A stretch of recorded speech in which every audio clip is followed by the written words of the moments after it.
Speaking of dark possibilities, we recently visited a friend of mine in the States named Don Jewett, a retired scientist. No, he's a practicing scientist. He's retired from some department. And he's gotten terribly interested in exploding planets. Now,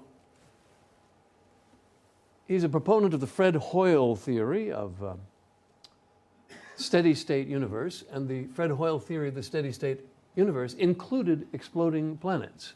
The notion of panspermia, that planets would explode and their tiniest life forms, the ones which could stand vacuum and so on, would disperse through space to yet other planets. And since Hoyle thought the universe was steady state, it wasn't like everything counting from the Big Bang, which is only, what, billion years ago.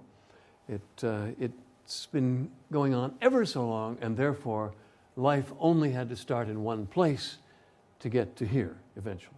That's the theory, anyway.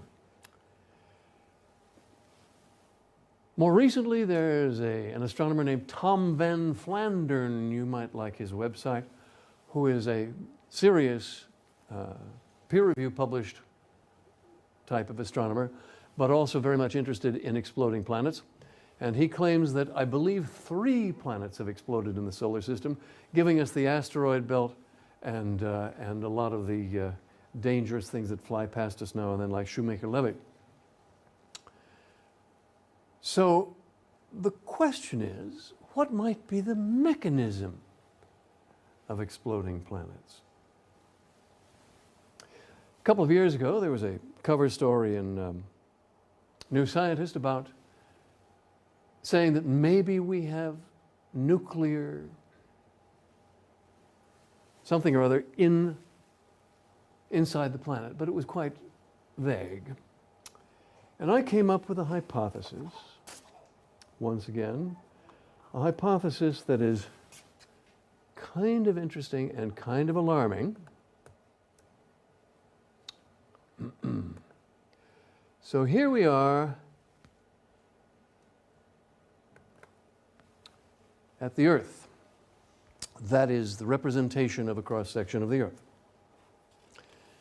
And the Earth, by the standard theory, begins with the crust on which we romp, underneath which is the level of magma that the continents slide around on, according to the theory of Wegener, whom I showed you. And a couple layers below that is the nickel-iron core. The nickel-iron core. Now, isn't it interesting that we have solid, liquid, solid? Very strange.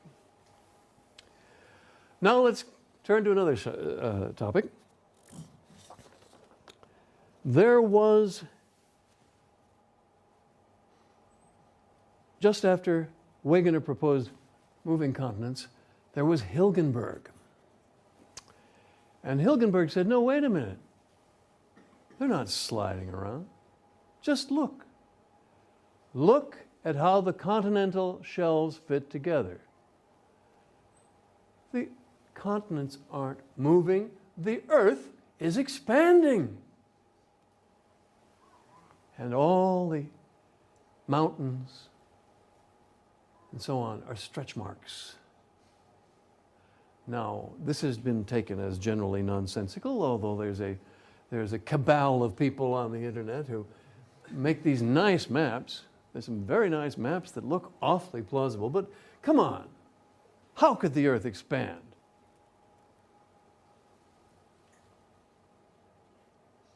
Let us return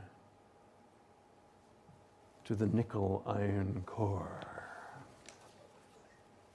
The nickel-iron core was proposed by, what's her name here? Miss Later. Yeah. Inge Lehmann in 1936. And how do we know it's there? Well, this is because of the various reflective, well, that doesn't say it quite right, but the various reflective properties.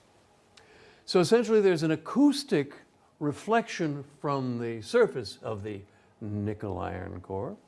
And then there's the magnetic field of the Earth, which only something like iron is going to be strong enough to maintain. Or is it? Well, perhaps some of you have guessed where I'm going. And alas, it turns out somebody else thought of it first. Someone named Owen. Hugh Owen, 1983, postulated that this inner section, which has a well-defined acoustic boundary and stuff like that, is not a liquid, is not a solid. It's plasma. And it's a nuclear reactor which is moving all that magma. Something's putting in that energy. But it's a well-damped nuclear reactor, the mix of whose neutrons and protons and whatnot seems just right to keep it all from going off. But as it eats away, and this was not in Owen, my contribution here is to say, if so, perhaps it's eating away at the exterior to get bigger and bigger, thus giving us the expansion that is making the world bigger and bigger and will eventually blow us all to hell. I just think an exploding planet could ruin your whole day. So let's hope that's wrong. But I wanted to get it on the record just in case I could be proven right abstractly as we all go in all directions.